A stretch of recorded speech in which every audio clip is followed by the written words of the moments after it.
dans la salle. Merci.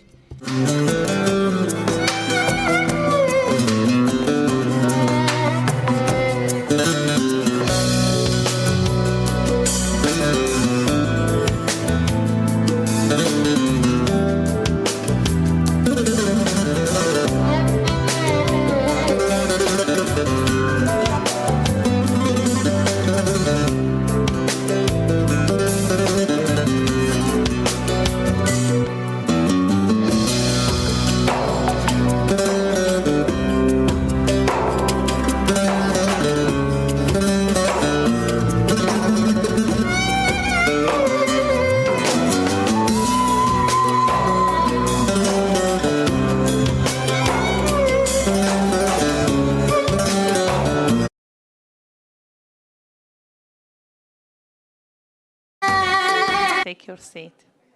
Appreciated.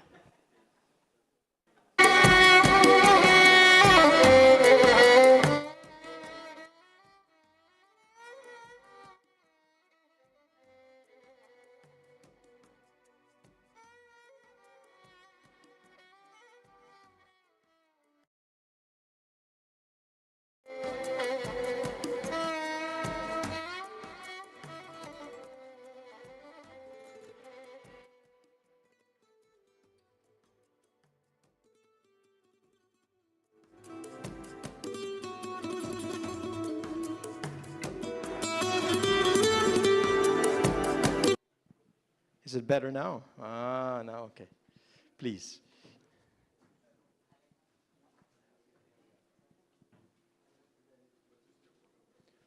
It is free seating, as you wish. I think I'm an outsider. No, please. Please? Okay. I sit here. Please, Alejandro, take this seat. Walter, you're very welcome.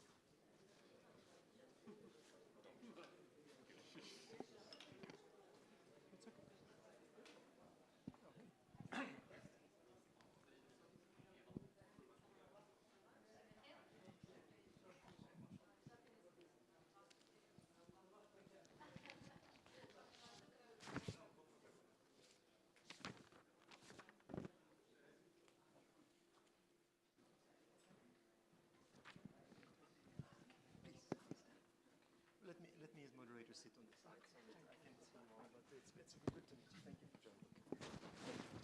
My name is Dimitri.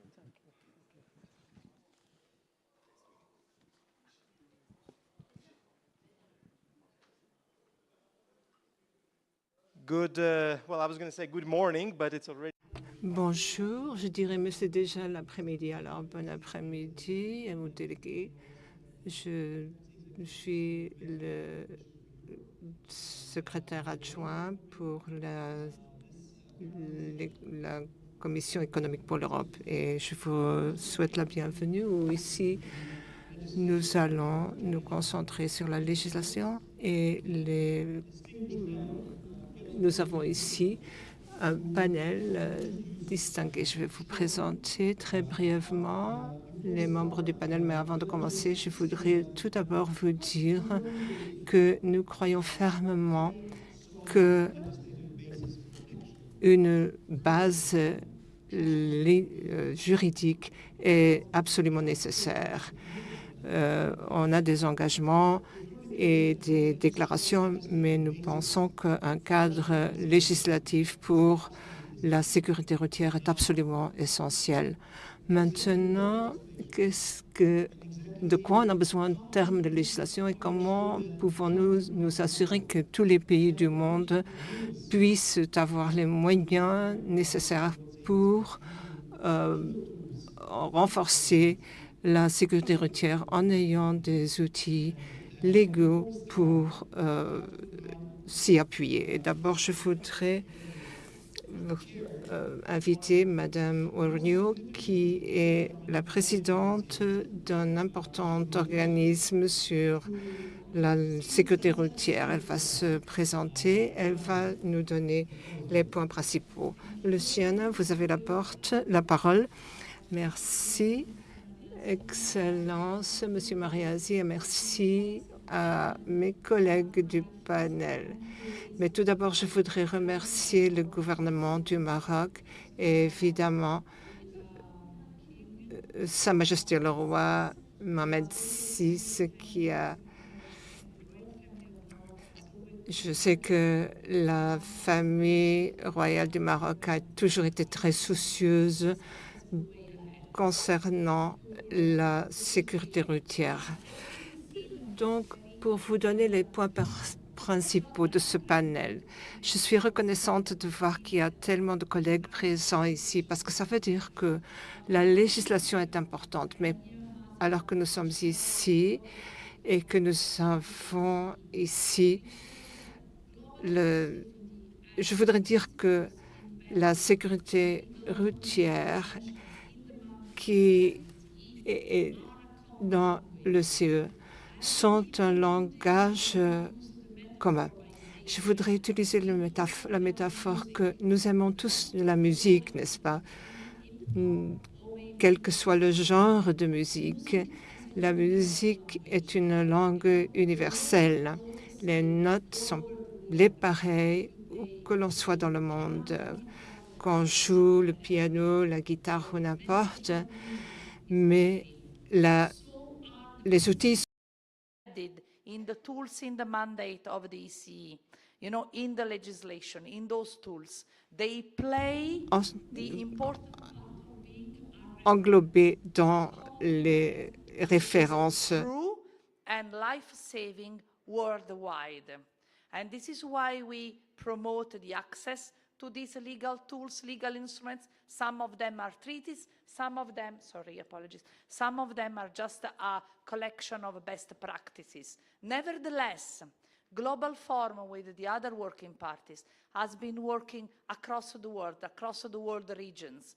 And I'm happy to see many colleagues from different professional walk of life and to work with us, and we will hear different expertise and so on. Some of the colleagues here are part of the Global Forum. I hope many other countries will join and will follow how to strengthen road safety, because at the end of the day, road safety is not only, let's say, a policy as such, is an enabler.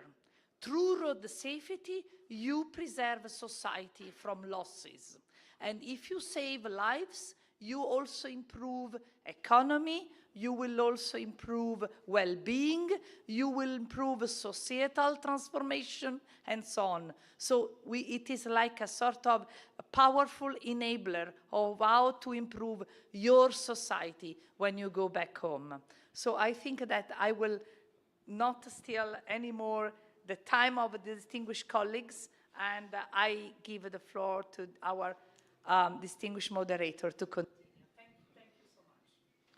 Thank you so much, Luciana, and we truly appreciate also your role as the chair of the World Forum. We see how over time more and more countries have come on board, and now we're not talking about European countries only, we're talking about countries from all continents have come on board to start not just using, not just copying, not just acceding to conventions, including those that you referred to, but also shaping them in the way that works for their circumstances.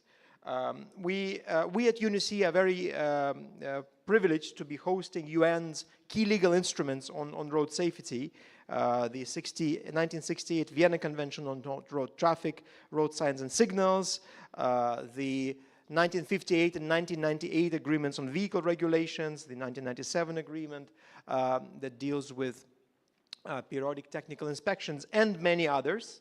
So very importantly, not just looking at the norms and standards for vehicles, but also behavioral norms and standards. The two need to go together.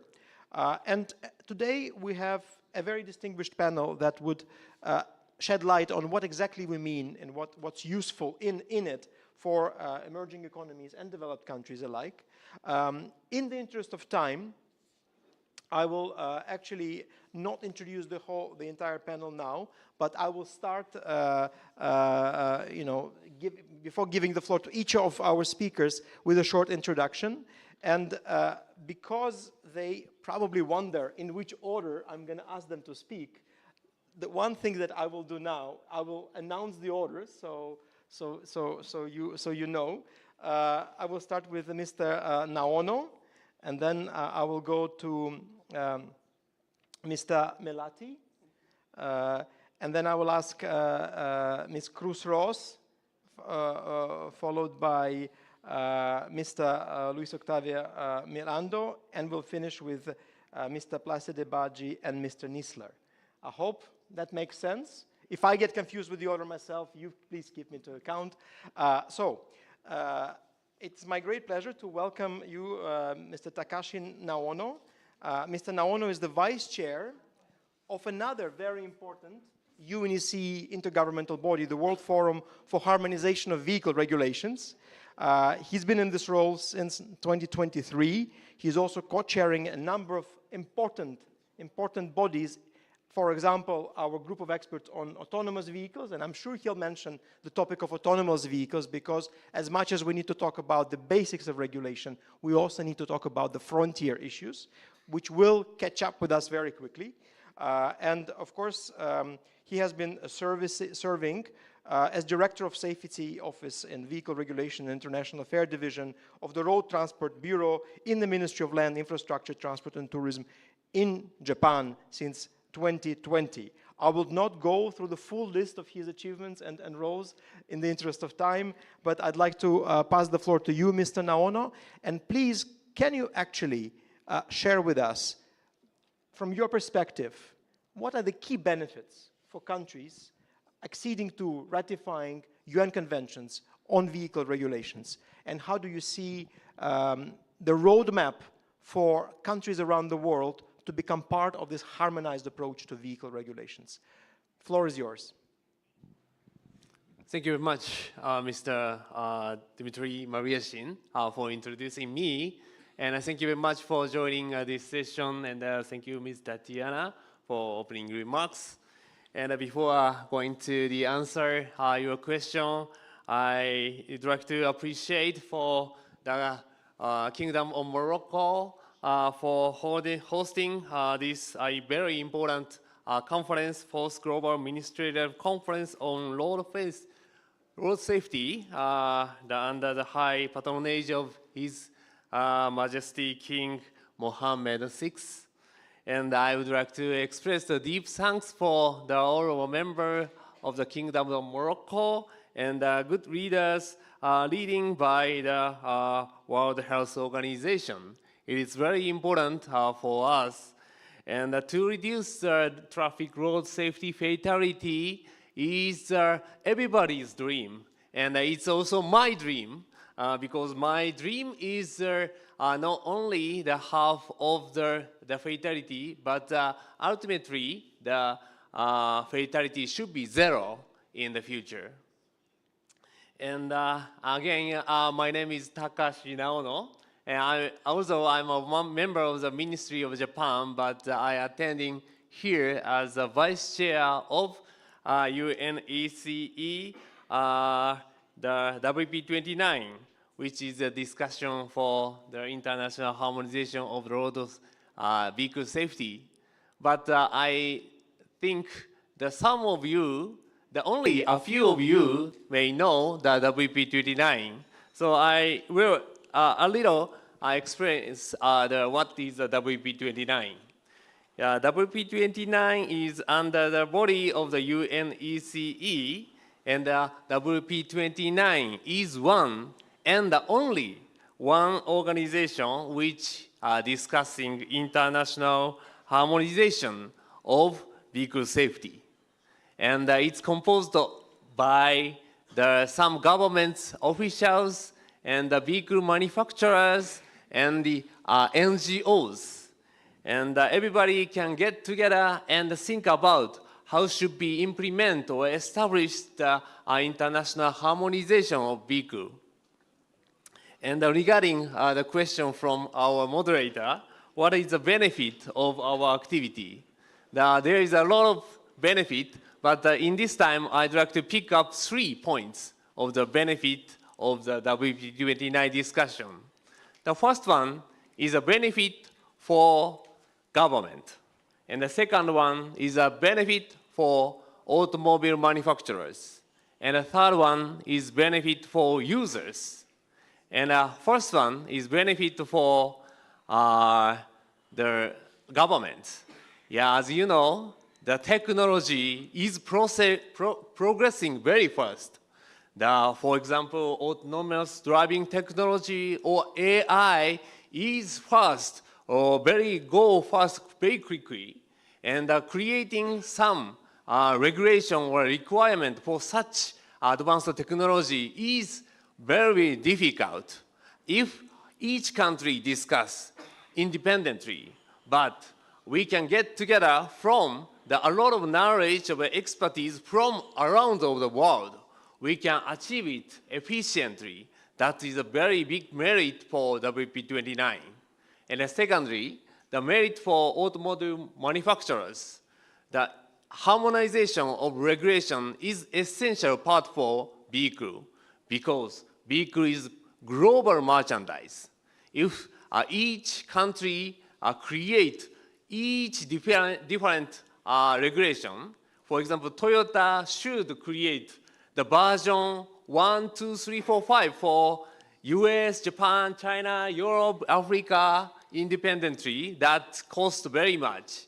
That means the harmonization can save the cost of creating a vehicle itself.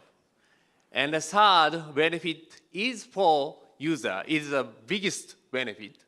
Thanks to the harmonization, user or customer can get advanced technology or safer vehicle with reasonable price and in the early stage.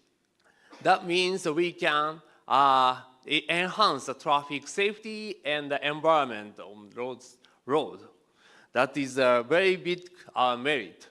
And the challenges for a lot of countries to join the WP29 is that, sometimes some discussion does not fit for some countries, depending on the level of traffic situation. For example, the main topic under WP29 is automated driving technology. But for some country, for low-income country, it's a little premature. So we need to reflect a lot of countries' traffic situations to international regulation. So we encourage actively a lot of countries can join WP29.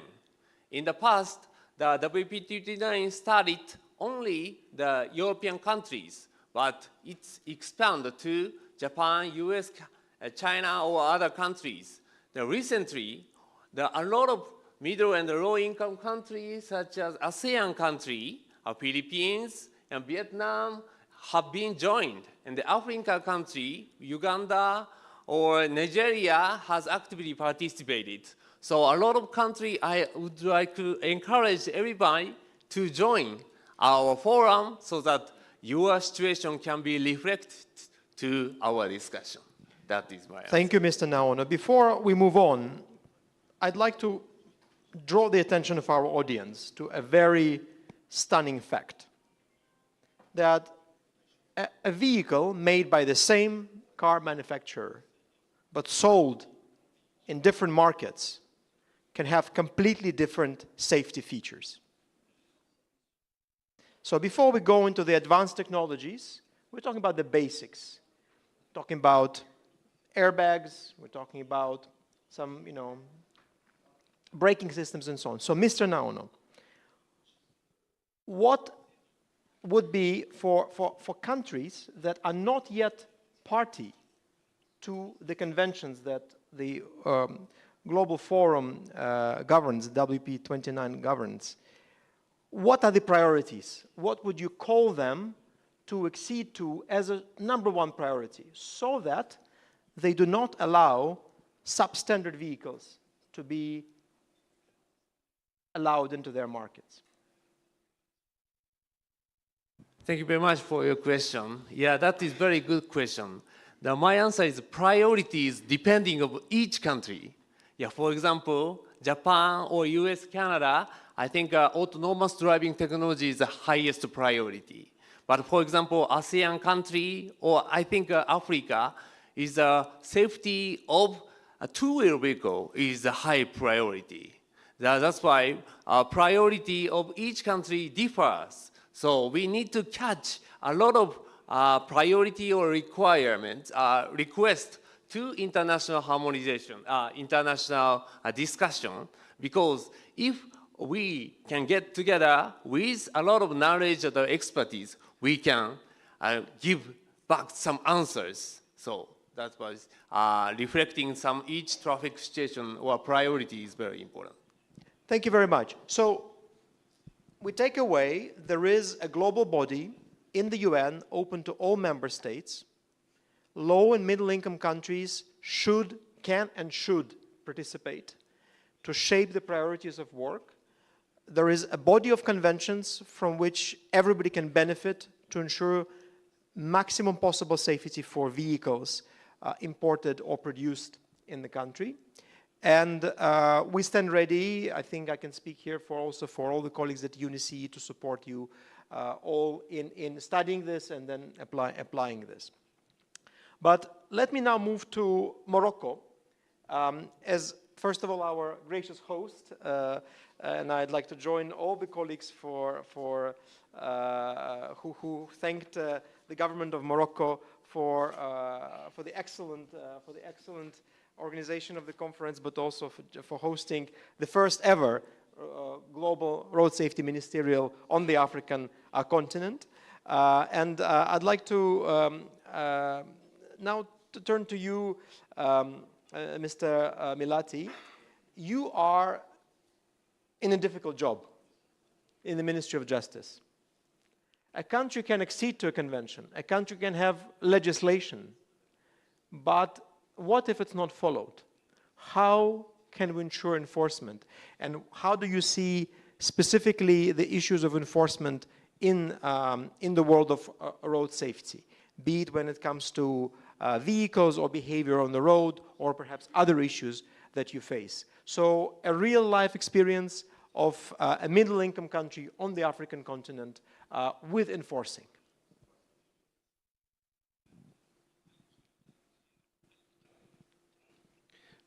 Sorry, I have to speak in Arabic.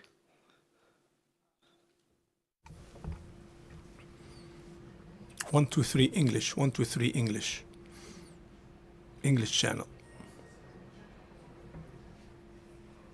Are you getting English? Mr. Chairman, can you raise your hand just to let me know? Okay, fine. So you're getting English.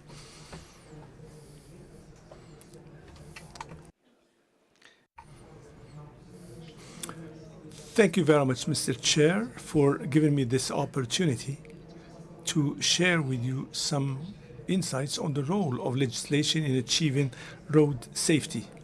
I'm a magistrate, I'm a judge, I'm not a technician person, knowledgeable about technical aspects relating to vehicles, but I can share with you some ideas in this regard based on my personal experience first and foremost, because I've been keeping up with the promulgation of the new Moroccan law on traffic road code, and I was among those who worked extensively within the legal drafting committee.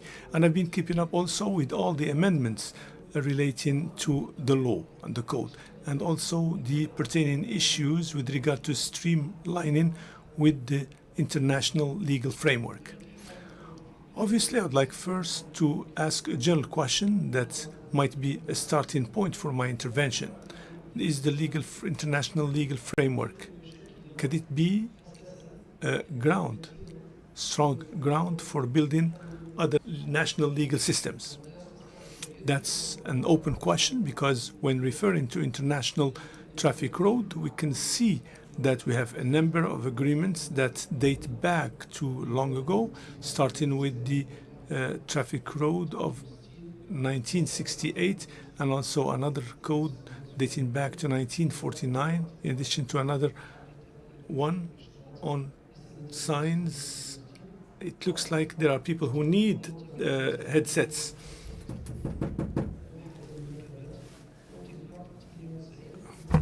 and also another law. You can borrow from the judge, from the speaker. So this legal framework is obsolete. It looks like it's obsolete. That's not keep in line with these changes, with the changes in terms of traffic road. Especially, we don't have a unique and standardized exhaustive document that comprises all the standards pertaining to this area. So this is an area that we need to address to international code law. Does it actually provide solid ground for building national laws and legislations that respond to the constraints of road safety? This question can lead us to other subsequent questions, because road safety is one of the human rights. So why don't we think about monitoring devices at the United Nations to monitor all these constraints pertaining to road safety, and to what extent actually countries comply technically with the international standards, or also think about rapporteurs about road safety that can encourage countries to streamline and comply with international standards. So if we also follow the alongside the international standards, and I've been following the work of European Council over the last 25 years, legislative efforts in coming up with standards pertaining to road safety through a number of guidelines produced by the Council of Europe, and they have been actually they've been developing. If you compare to international law, we can see that there's a big difference between what's adopted internationally and what's adopted regionally within some regional clusters. We see, for example, the Gulf countries that try to come up with a number of modern devices relating to road safety, and also within African Union, we are still lagging behind with regard to regional international standards at the AU, and in European Council. If we see the outcomes, especially Article 91 of Barcelona agreement, we can see that we have a bunch of subsequent developments about technical features of vehicles, and also about transportation of dangerous products, and also smart transport systems and electronic initiatives. So we have a number of guidelines that relate to safety of infrastructures, and also other guidelines relating. Okay, we can talk about legislative initiatives relating to road safety through a number of guidelines, and this can show up, as we have said in your question, about behaviors of individuals. We can see in the European Council, we see that there are a number of rules that apply to most European countries. So one offender can make a traffic offense in France, but can pay the fine in Belgium. And there's sharing of data about violations, and also about driving license, and so on. And also take a number of actions in different on the borders between countries. So this is a question that asserts itself. How can international traffic law can help in build international laws that can help countries to build legal local spaces? So through experience, and we can actually share with you some proposals on the recommendations. Especially, as I said, I've been following the national legislation, because the traffic traffic code was promulgated in 2010 to redress status prevailing over 50 years. So we observed that traffic road law has always been built or constructed away from normal law, and we kept saying that we need also to benefit from experts, legal experts, in coming up with developments in traffic law, especially with civil liability, criminal liability, and so on. So recommendations that we can issue in this regard can be floated to a country, for example, when they want to come up with national codes. So we need to have one single text. We should not have scattered text here and there. So the text should stay away from normal text, so it's not affected by general bases or rules of law. So I can give some examples in this regard. For example, the new law of traffic code broke a number of traditional principles in Moroccan law. Now we talk about criminal liability or legal liability of different people, and also third parties liability. And so we talk about new rules where we have more flexibility, because the traffic code tried to assemble different aspects here and there, scattered things. So some countries in repression, for example, in traffic, can refer to the criminal code, and that's something that should be discarded, and we should stay within the limits of specific laws and texts. There's another issue that's equally important. Should legislation come first before reality, or should legislation be in line with the reality, with the facts? Because many countries have non-rehabilitated infrastructures. You have problems of mindset sometimes. Citizens or drivers can accept some restrictions that are not in line with their realities, and so on and so forth. So as a recommendation in this regard, for countries that want to build their effective national laws, should not wait for reality, for what's happening in the field. So that's what we have seen in Morocco. After the promulgation of the traffic code in 2010, we had large-scale debates. We said it was asked whether we're getting a Swiss code to apply in Morocco, because of the volume of suggestions that were embedded in the code. And thank God, after now 2 decades, we can see that the code is what actually affected the citizen and what affected his or her behavior, and also technical features of vehicles, and also the signposting and so on, and different aspects. So the law should be the force, the driving force that should pull the citizens, and not the other way around. So before I finish, I have a last observation.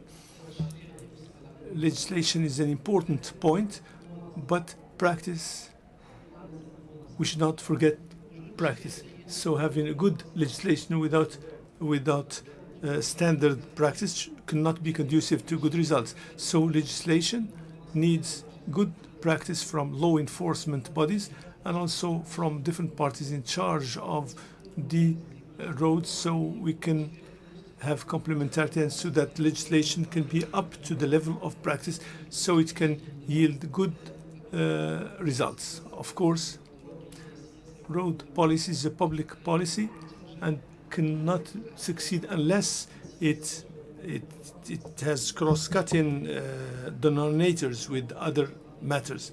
So this, for that matter, requires the involvement, the buy-in of other parties, awareness raising of the parliament, of the NGOs, of the public, and the government, and so on, all that can contribute to building good national legislation in sync with the constraints that result from practice. Thank you.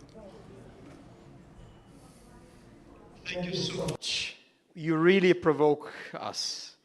You really raise a few points that I think several panelists will probably want to respond to. But before we move on, I'd like to first of all apologize to our distinguished audience and also some panelists for not having the interpretation. So I hope if you're able to go out and grab a device for interpretation, you can still do it. If I just may try to summarize for those who didn't have the interpretation, what you spoke about. First of all, and this was a major provocation, and I'd like our distinguished panelists to reflect on this. Before I give the floor to Alejandra, I will ask Luciana to have a short comment on this. Are these UN instruments, global conventions, obsolete? Because some of them have a year in their name that, sounds like a year from the very distant past. 1949, 1958, 1968. Well, there is a secret there that, for example, the 1958 agreement is the most modern agreement of all global legal instruments. It is being updated almost weekly because as we heard, it's not just the governments in the room, it's the private sector, it's the car companies that have immediate interest to make sure that vehicle regulations are very much up to date. But I will let Luciana comment in just a second on when it comes to road signs and signals, for example. Second, you talked about the fact that global and regional realities may not fit, and that there needs to be, well, constructive regional engagement. You mentioned African Union as one example of a platform where action is possible. Thirdly, you talked about legal enforcement issues. You talked about keeping both countries accountable. So the question, should there be a special rapporteur on road safety as a human right? It's a very good question. We will talk to Mr. Jean-Claude about this. Maybe this is a direction in which we need to move. In a way, he is acting a little bit like a special rapporteur, coming to every country and trying to keep the government of that country accountable for their action or inaction. But of course, not formally so. You talked about the experience of Morocco with the traffic code of 2010, how it actually was a bit of a game changer, but also how much resistance it generated. Because people were saying, as I quote from you, is this a Swiss code for Morocco? And then you talked about reality or legislation, which should come first. So it's not a good summary of what you said, but at least for those who couldn't hear the interpretation, thank you very much for this perspective. It's indeed a very, very important set of issues. Before moving to Alejandra, Luciana, a short comment from you. Are road traffic safety conventions obsolete? Thank you. Thank you to the colleague from Morocco. Beaucoup aux collègues du Maroc, donc c'est une question un peu provocante. Ça me donne l'occasion évidemment de donner une nouvelle nuance sur cet instrument légal. Et c'est vrai qu'ils ont mis à jour, il y a une mise à jour qui pourrait aller vers le passé. Mais les conventions sont des traités, et les traités, c'est trop, mais ils ont les traités en une histoire, bon, mais ils sont également utiles et ça reflète des principes qui sont universels. L'idée de préserver les vies sur les routes, une bonne manière de conduire, le fait qu'il doit y avoir une loi nationale qui encadre la circulation et l'harmonisation de tous les signaux de la circulation. Donc ça a été amendé, tout ça. Ça, c'est des principes universels qui sont aussi vrais maintenant comme il était un siècle auparavant. Donc ces traités, donc je vous dis, c'est un pont entre nous et la société. Donc c'est ces principes qui sont encore vivants et parce que nous faisons en sorte qu'ils restent vivants, sinon ils seraient déjà morts et réduits en poussière. Et c'est à nous qu'il importe de faire en sorte que les valeurs de ces principes restent vivantes et que ce soit vraiment quelque chose de vivant au sein de nos sociétés. Donc, évidemment, on doit changer les réglementations et que la sécurité des véhicules se développe avec la technologie. Mais le comportement des usagers aussi est important. Si vous traversez une route, par exemple, s'il y a un passage pour piétons, vous aurez plus de chances de... Il faut savoir, évidemment, que c'est plus important de passer dans un passage clouté, par exemple, et que, évidemment, ça implique également la responsabilité du piéton et du conducteur. Et c'est vrai aussi bien si vous êtes à Genève, à New York ou au Maroc, où que vous soyez. La vraie question maintenant, c'est est-ce que c'est vraiment le cas? Est-ce que les gens se comportent de la même manière? Je pense que c'est loin d'être la vérité, c'est loin d'être le cas. Et donc, nous avons besoin de nous assurer que chaque législation nationale reflète ces principes qui existent et qui ont été inventés il y a beaucoup d'années et qui sont maintenant justement la base de... When we talk about global regulation, it is not just those conventions that we host at the UN. There is a very important set of issues related to the world of work. And the most prominent issue that is on everybody's minds, and we see how many deaths and injuries are related to this, is driver fatigue. And you know, this is not just about us as regular drivers, this is also about professional drivers. Hundreds of thousands, millions of professional drivers out on the road there. So I now move to Alejandra Cruz-Ross. She is the lawyer by training and is currently in charge of conducting global research on employment and labor issues at the International Labour Organization. Could you share with us, Alejandra, the ILO's perspective on this issue? What legal instruments do you have for countries, advanced and emerging economies alike, and why they're so important?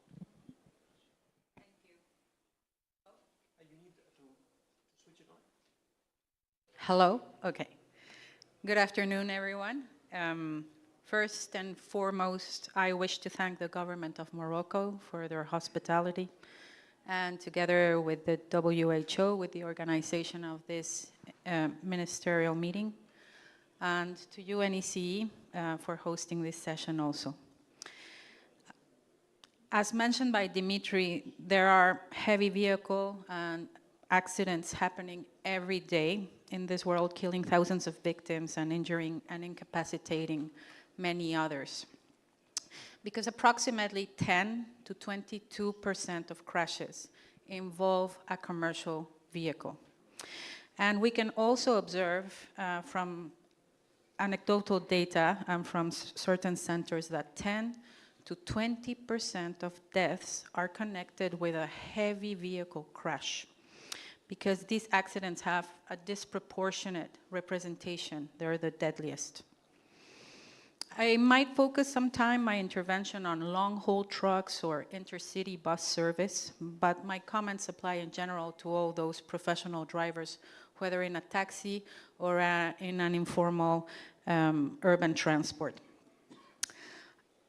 I was also reading not long ago that Europe overall heavy vehicle crashes have decreased over the years.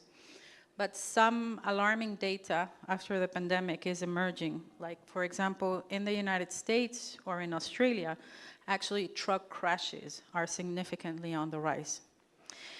Now, I don't want to single out these countries in terms of criticism. To the contrary, I commend that they publish this data and statistics and do not bury it under the rug. Now, what brings me in terms of your question, Dimitri, on worker protection and looking into the human aspects and the interaction of the world of work and transport operations, well, that's within the ILO's mandate. And for those of you who are not familiar with the International Labour Organization, it's the United Nations agency overseeing the world of work. So we're the Ministry of Labor, let's say, at the global level.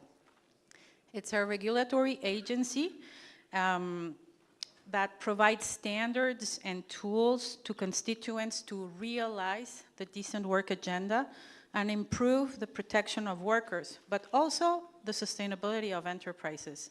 Because there is no decent work if you don't have transport enterprises, no? In this case. The ILO is also the only United Nations agency that has a tripartite constituency. So not only member states come together to our meetings, but we give equal voice to workers' groups and employers' groups in all our decisions, conclusions, recommendations, and standards. So it's a balanced voice. The ILO was established in 1919, and the founding principles is one, universal lasting peace cannot be established without social justice. And the other one is poverty anywhere is a threat to prosperity everywhere. And I wanted to bring the spirit of those principles that were mostly drafted after world wars, here, and how we can translate that spirit in a conference like today. So I would say breakthrough improvements in road safety can only be established when you lift truckers and when you lift bus drivers and taxi drivers out of working poverty and exploitative practices. Because this individual will be torn every end of the month between engaging in riskier driving behavior and pay the bills, or make ends meet, or buy school books. So, and then also on the side of the regulatory enabling environments, if they're lacking, no one will want to establish a formal transport business, pay taxes, hire employees, and abide by the rules established by level playing fields. And as was mentioning the representative of Morocco, as a state, as a regulator, the starting point to strengthen those protections is through legislation and regulation. That's the starting point, it's the basis. Looking at international frameworks as an inspiration or adoption, and ratification to either, in this case, respect workers' rights, combat fatigue, and be able to take steps to transition to formality, which is the elephant in the room in many low and middle income countries. Now, in terms, as you were mentioning, Dimitri, in available regulatory frameworks, UNECE is a custodian of AETR, the European Agreement concerning the work of crews and vehicles engaged in international road transport. The ILO has the guardianship of Convention 153 and Recommendation 161 for driving times and rest periods in the transport sector. In terms of obsolete, maybe these are instruments from 1978, 79, and actually the ILO will be discussing these instruments this upcoming September and their relevance and if they're obsolete or not. The limits on times and whether working time, duty time, driving times by excellence is the best measure across modes for pilots, for rail operators, for truck drivers, for seafarers also, So is fatigue really the public enemy number one? I think that fatigue is just a symptom. Like I have a sore throat, but there's, a root problem.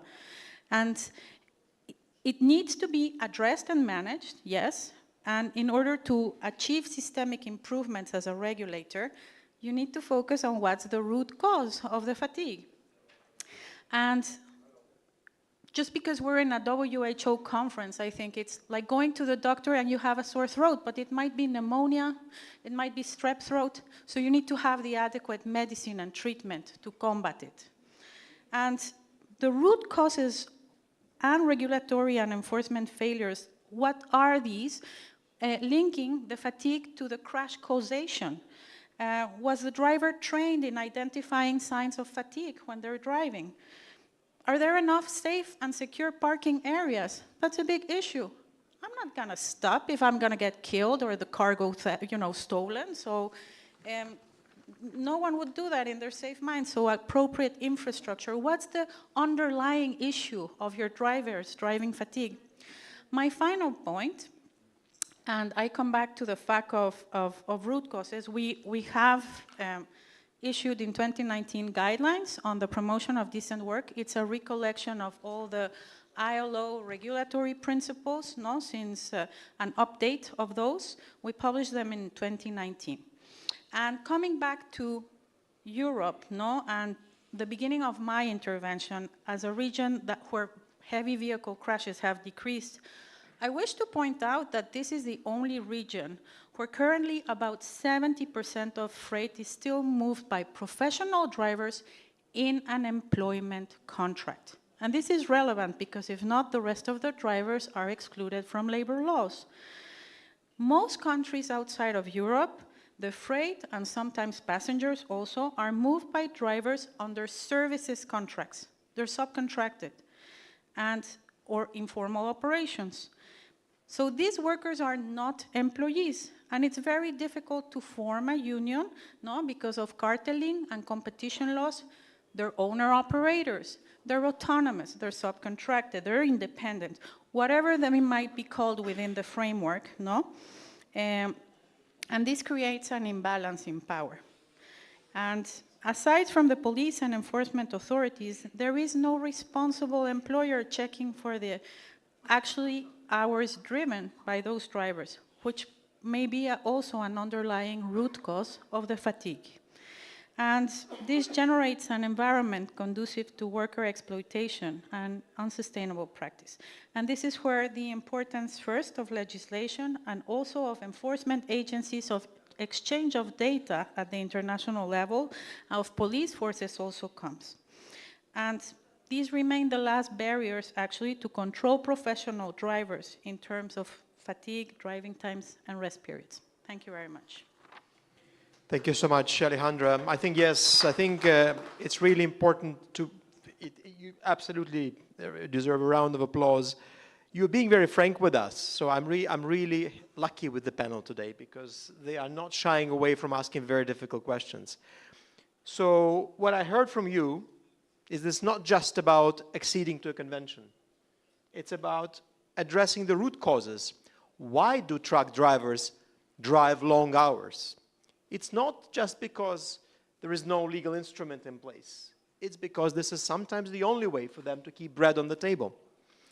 It is also because it may be unsafe to park, or there is no parking at all. And it's even worse to stop on the side of the road than it is to continue driving, perhaps, for some of them. So these are very difficult realities that especially developing countries face around the world. We need to recognize them. And still, 10 to 20% of crashes occur because of heavy vehicles. And we heard the heart-wrenching story of Mira Naran this morning, who lost her child. He was in a car that was crashed by a heavy-duty truck. We don't know what happened there. But what we know is that this is a very, very high risk factor.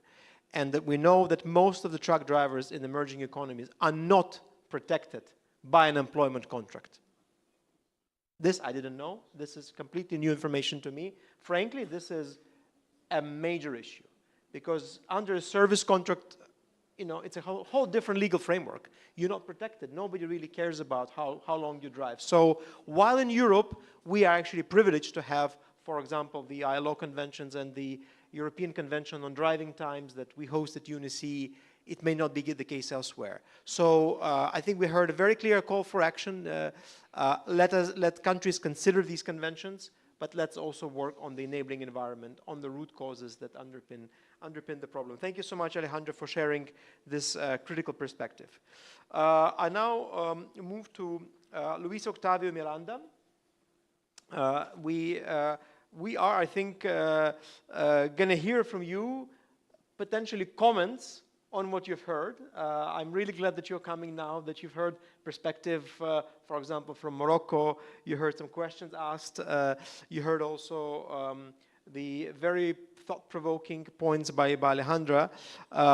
So we look forward to your views on this set of issues. Also on how do you see the role of the Global Forum for Road Traffic Safety, of which you are a very important part,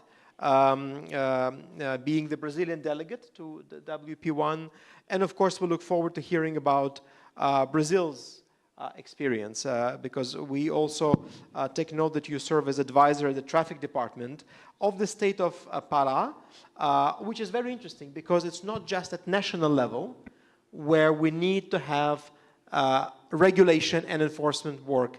We need states and cities to be effective conduits of that. So, Luis Octavio, the floor is yours. Thank you, Mr. Dimitri. Thank you, Governor of Morocco, for this opportunity. Thank you, Madam Chair. Thank you, colleagues. I have a brief presentation is to resume, please. Is more. Okay, we're experimenting with formats, right? We had you listen without interpretation, me summarizing. We have a PowerPoint now. We're going to really leave you with a feeling you've experienced all sorts of formats here. And that's because this is a panel before lunch, and you're probably all eager to go and have lunch, but not until we finish. If we could have the presentation, no? Yes, please.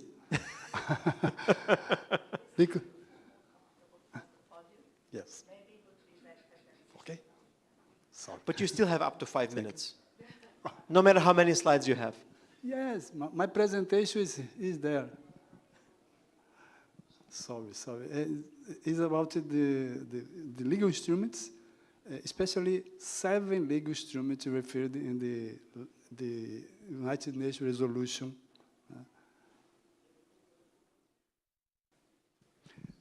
A apresentação está lá, eu deixei lá.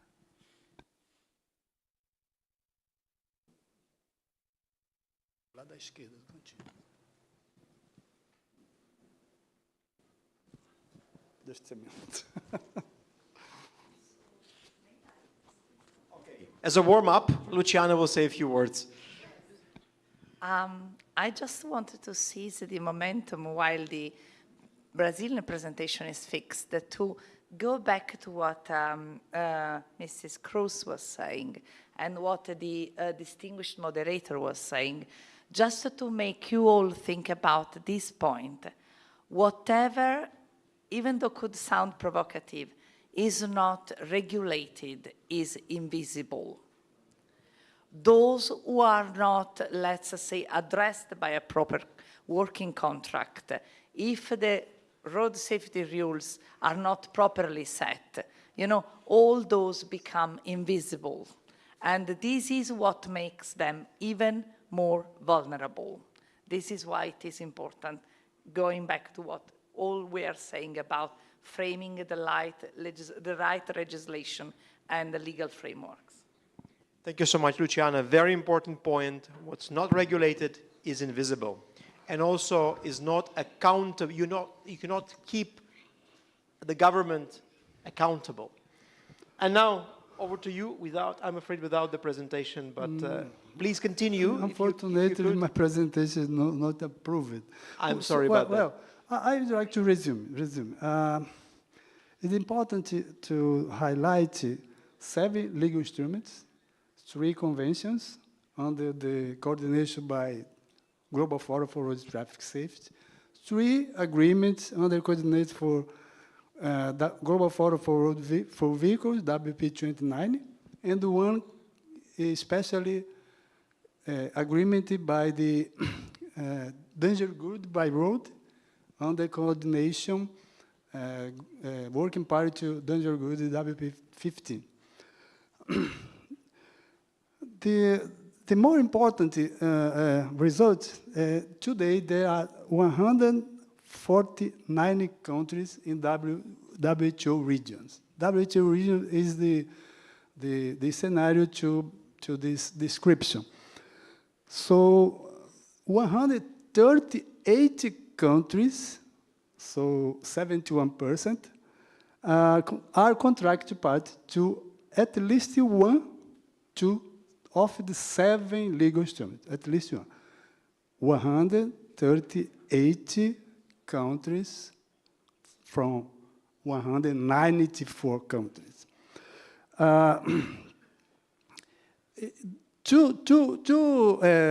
The most important for Convention 1949 Convention, we have 102 contract parties. Convention Road Traffic in 1968, 91 contract parties. The most recently contract party is my region, El Salvador. In American region, we have 35 countries and 20 contracted parties from 35 countries.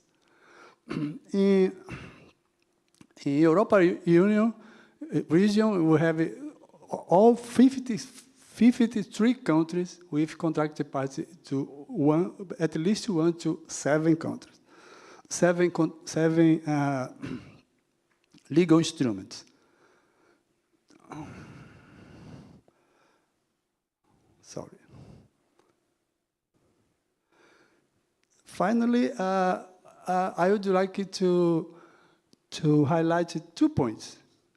We maybe the conference is the moment to maybe to next global agreement is 1970 Europe agreement under the responsibility for UNEC. Maybe to become a new or future global agreement, and if possible to include in the next General Assembly resolution. In the last, the best practices in road traffic law enforcement must be based on the principles and the methods, especially Convention on Road Traffic, especially 1968 Convention on Road Traffic.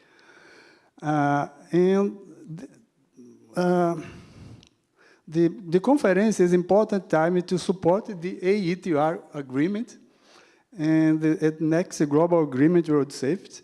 This mobilization aligned with target 11, the 12 target proposed by WHO, and address a growing concern related to risk factor involving professional drivers. That's all. That's all. Thank you. Thanks so much. I'm sorry for the presentation. Is no, it's possible. Thank you very much. Distinguished delegates, colleagues, if you're interested in Luis Octavio's presentation, please approach him, and I'm sure he'll be very glad to share it with you, because actually it would have been very helpful to have on a few slides the overview of the key legal instruments we're talking about here. It may sound a little bit abstract to you, conventions. There is a list of 7 UN road safety conventions that, frankly speaking, every country in the world should be party to. Yeah, okay? If the world were simple, our panel would be over with just this one sentence. But the world is not simple, as we know. So what is the reason that countries are not acceding? Is it lack of information? Is it lack of capacity? Are there issues with these conventions? Are they preventing countries to achieve some other objectives? Can these conventions create trade barriers when it comes to vehicle regulations? Are countries afraid that they're too stringent and then they're imposing a view from Europe on their local realities? These are all real issues. And we need to be very honest as UN officials, as responsible government officials or public servants. We need to be very realistic about these realities, because otherwise it would have been very simple. Of course, you accede, the conventions are there, they're straightforward, and yet while we have over 100 countries parties to, you mentioned 1968, right? To the 1968 agreement on road signs and signals, okay, 102 countries is not bad, but that's not 193 countries. And so we are still not there when it comes to the basics, and I think we need to take good note of this, and I hope you come away from this panel realizing there is work to be done, but there are, concrete obstacles that we have identified today already, and I'll try to summarize them at the end. Now, maybe this leads us to my next question for our next distinguished panelist, Mr. Placide Badji from the UN Economic Commission for Africa. You have worked both on the African continent but also in Europe. Can you share your perspective on what we are discussing? What are some of the key obstacles, perhaps, for African countries What are some of the opportunities in terms of introducing globally acknowledged legal instruments, adapting them to national legislation, and perhaps what can we do jointly to support especially the African continent in achieving the maximum number of accessions to legal instruments and the optimal legal base for road safety in Africa. Placide, the floor is yours.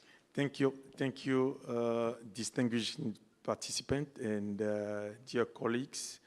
It is an honor for UNECA to participate in this panel on legislation of road safety. Let me give my intervention in French. Et quand on comprend que l'UN... When we understand that EC has norms and standards in the field of transport and in particular road security in the world, it is easy to understand that we have an important role to play for UNECA in Africa. We have a part to play in promoting norms and standards, but also in assisting countries to adhere to conventions, but also to assist these countries to implement these.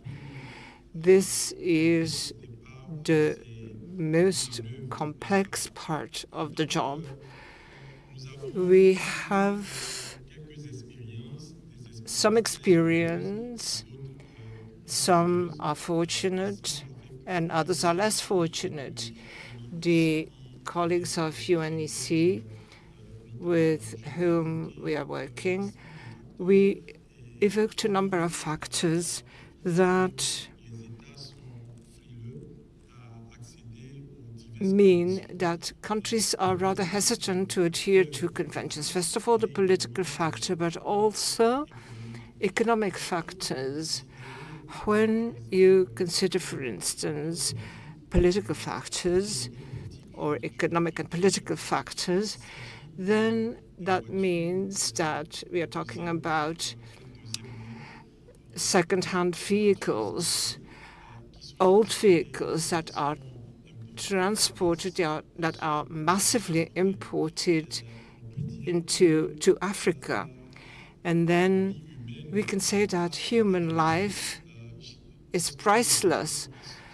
But when we were in Stockholm for the meeting last time, a few years ago, I was still working for the African Union Commission in charge of infrastructures and it was said that human life has no price.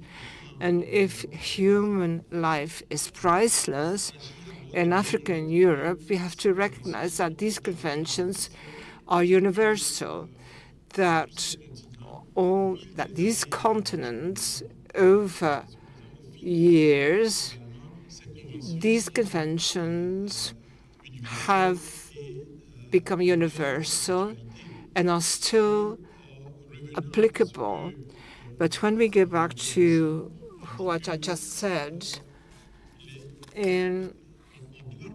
we have to recognize that it is important that we should implement these standards for vehicles, for new as well as for used vehicles. But the problem that is fundamental for African leaders is the economic problem.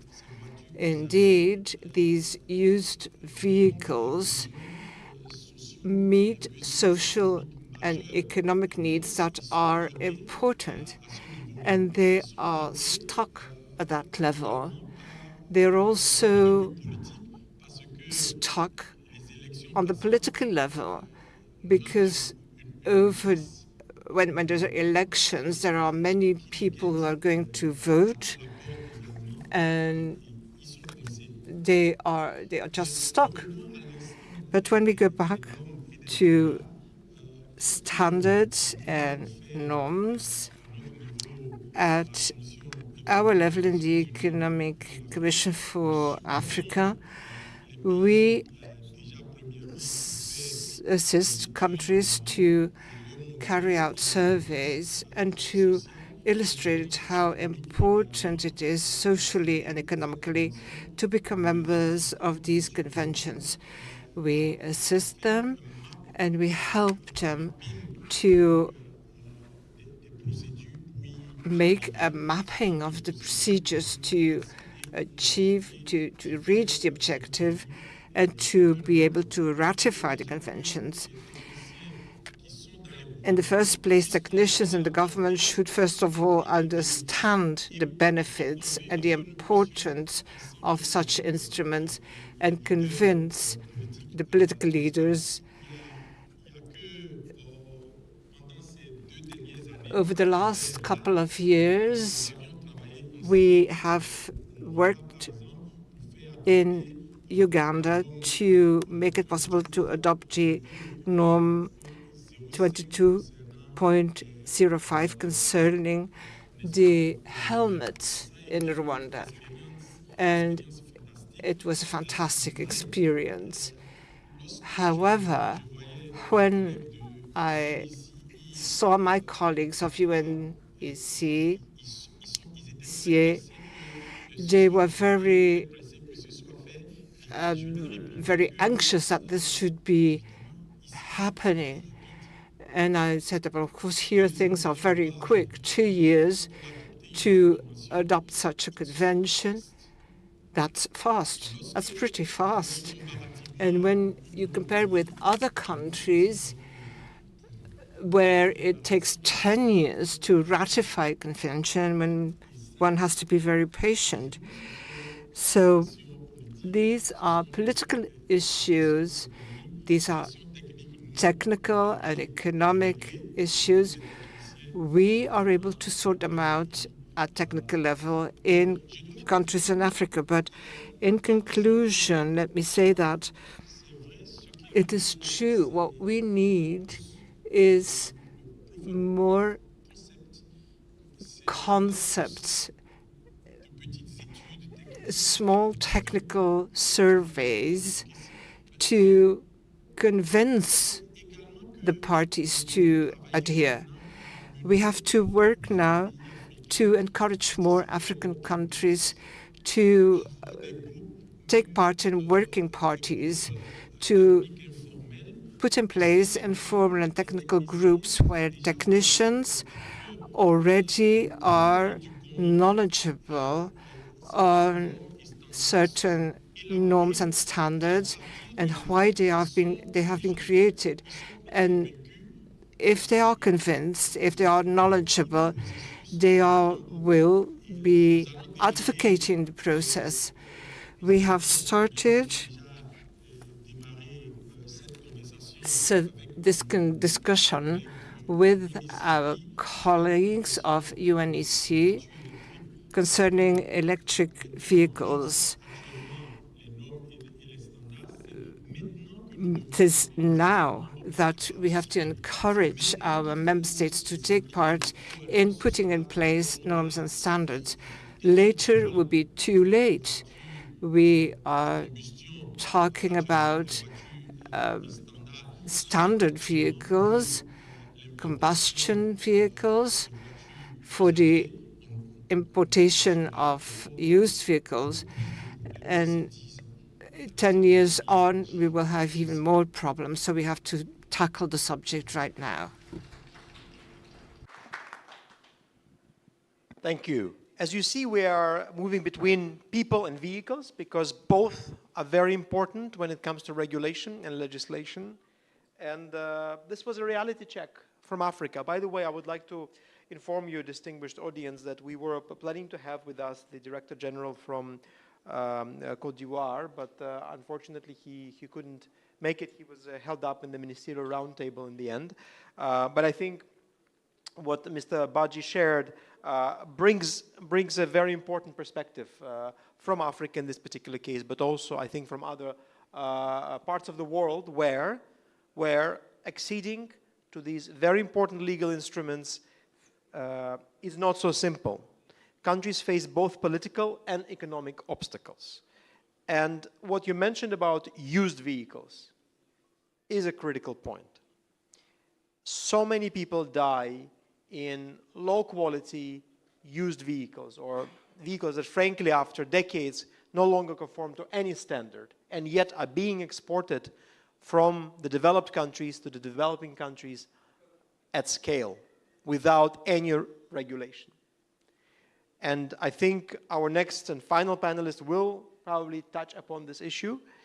The second point you referred to is African countries shouldn't wait for the new wave of regulation, for example, in electric vehicles to come their way, imposed by the so-called developed countries. Be active participants. Come to WP29, okay, in Geneva to the extent that you can come to Geneva. And unfortunately, right now, UN in Geneva does not allow hybrid meetings. Don't ask me why. It's our unfortunate reality. Come and participate so that you can shape regulations for EVs and in the future also for autonomous vehicles, rather than being in catching up mode. I think these two messages, we will take them away. Thank you very much for bringing this perspective, and thank you very much for the great partnership that UNECE has with UNECA on this and other topics. Last but not least, Mr. Walter Niesler, who is the Ministerial Counselor in the Federal Ministry for Climate Action, Environment, Energy, Mobility, Innovation and Technology in Austria, and until recently also a dear colleague of ours at UNECE. So Walter has both the member state perspective, but also deep knowledge of these legal instruments from the international UN perspective, as he was in fact the secretary to both WP29 and more recently also WP1, so he knows both sides very well. Walter, can you share with us, first of all, your perspective on what you've heard? I deliberately kept you last in the panel as somebody who knows many aspects of the problem we're talking about, as I'm sure you were provoked by many statements made. So please feel free to comment on the questions raised by distinguished panelists, but also if you specifically could touch upon the issue of used vehicles for emerging economies. What is the future of regulation for used vehicles? Should we need a new convention? Do we need a new convention that would specifically target the road safety of used vehicles? Walter, the floor is yours. You have 5 minutes. Thank you very much. And also thanks to the Kingdom of Morocco and WHO for organizing this 4th Ministerial Conference on Road Safety. It is an honor for me to participate here. Also thanks for inspiring opening words from the chair of WP1, Luciana, and the introduction by Dmitry.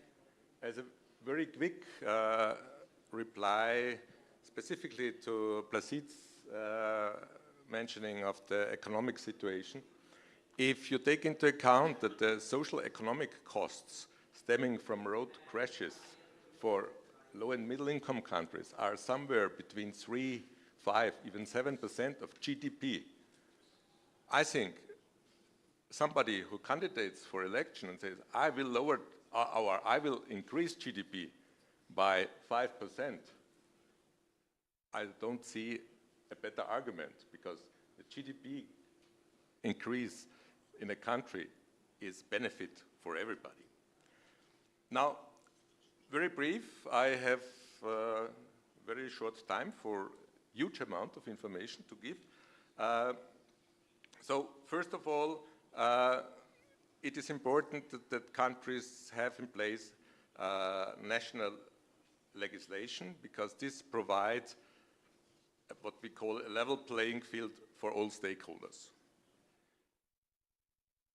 Dmitry, you mentioned that industry still produces unsafe vehicles, new vehicles, unsafe, without airbags, without crumple zones, without having all the points welded, using weaker materials that are then still put on the market for the same price as they are sold in high-income countries.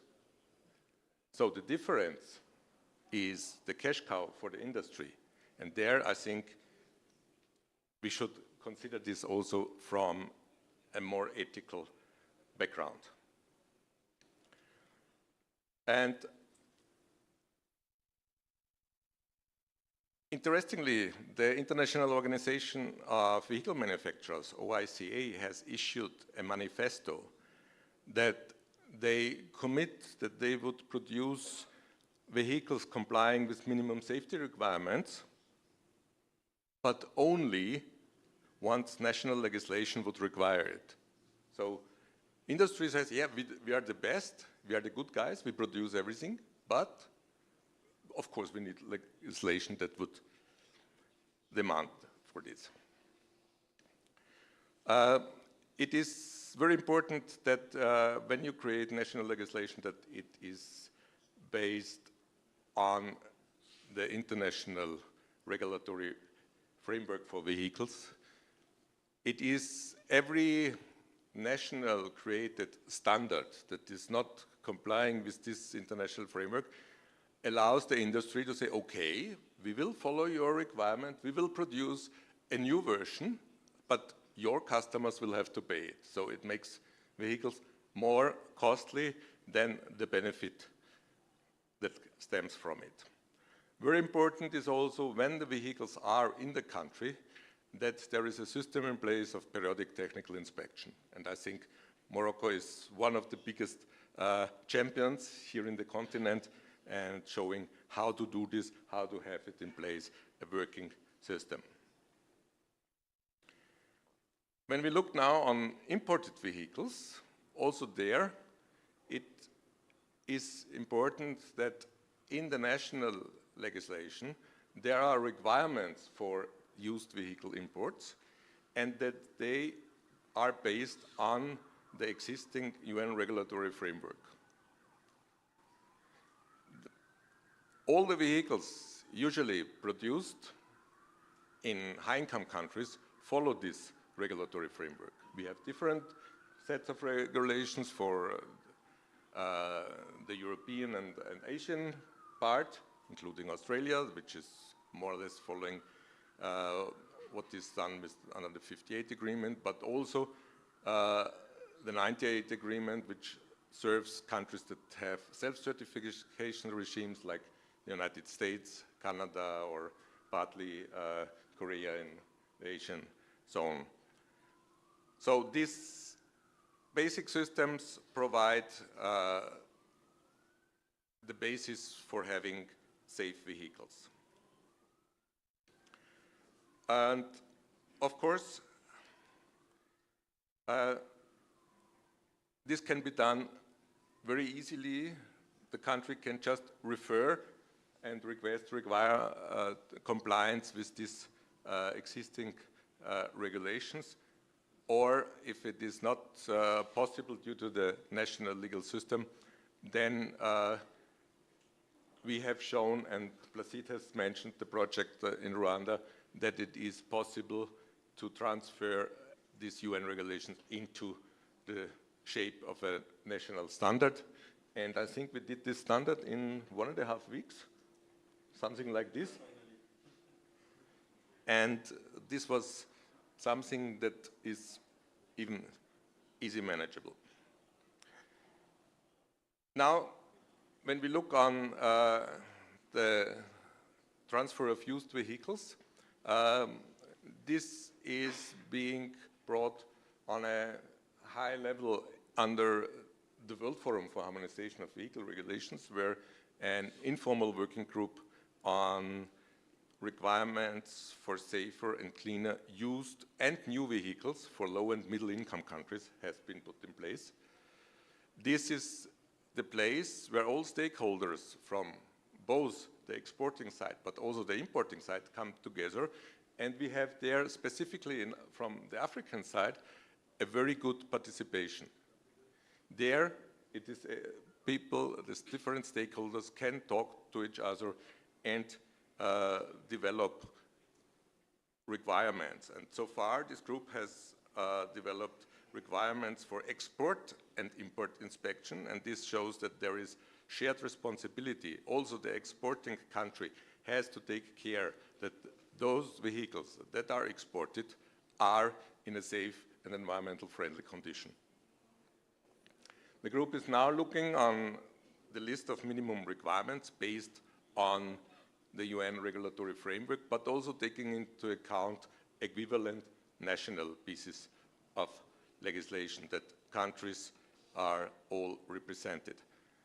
It covers all vehicle categories, light-duty vehicles, so passenger cars, vans, heavy-duty vehicles, trucks, buses, coaches, but also powered two-wheelers.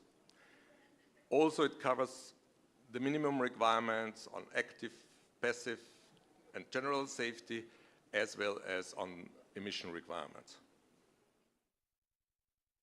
One further element will deal with the exchange of information between the country of origin and the country of destination on technical specifications of these vehicles. Now, as this transfer of used vehicles is a global business, I think having a legal instrument on UN level is important to provide for this famous level playing field for change to road safety and, by the end, to the benefit of the citizens. Thank you.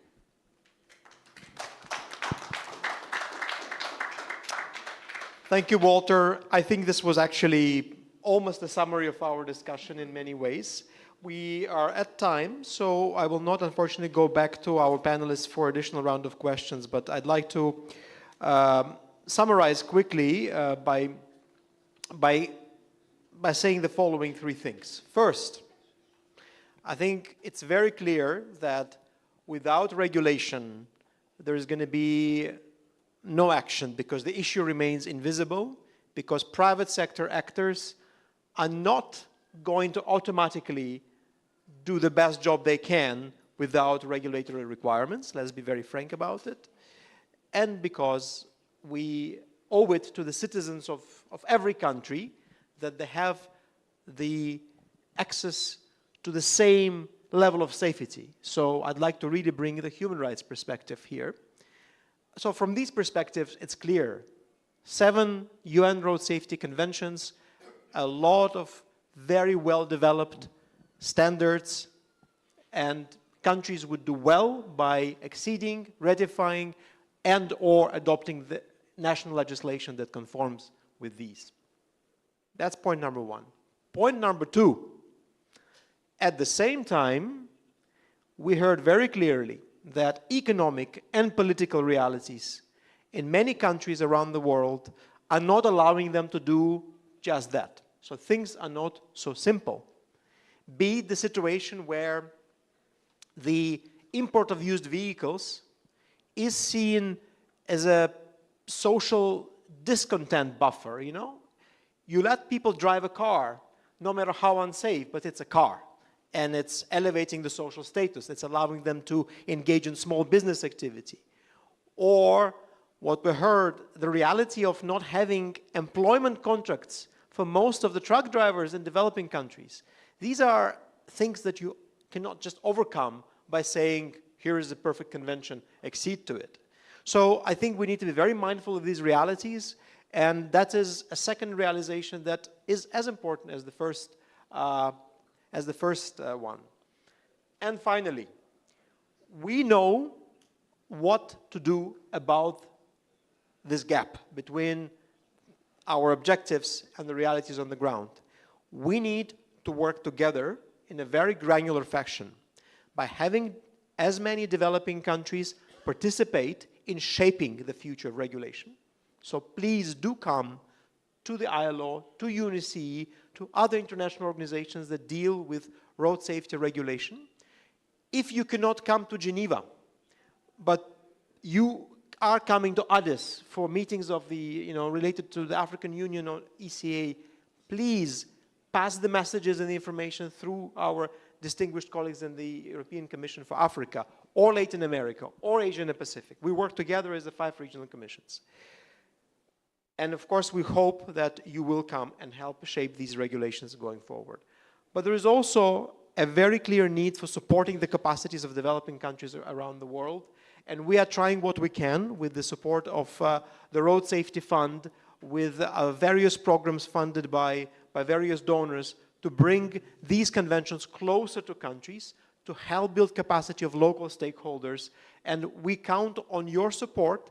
And first of all, well, making it clear that this is needed, and in supporting this work. So we need more funding from the partner countries that fund the work of various UN agencies and other actors that promote this legislation, and we need strong buy-in and ownership from the governments from around the world in actually adopting legislation in getting this capacity support from our side. So we are ready to support you. We know what to do. We know how to do it. It will take some time. And I agree with you that 1.5 years is not at all a long time. It's fine. Let's start today. Let's make sure that we have the legislation in place to make sure that governments are held accountable, to make sure that the industry is kept accountable, and to make sure that ultimately it's the citizens, the users, people in the car or on the street, on a two-wheeler, that have safety guaranteed to them to the extent possible. So we can all really, through action, underpinned by legislation, commit to life. Thank you very much to our distinguished panelists for sharing your perspectives, and to our audience for being with us. Thank you very much, and we continue.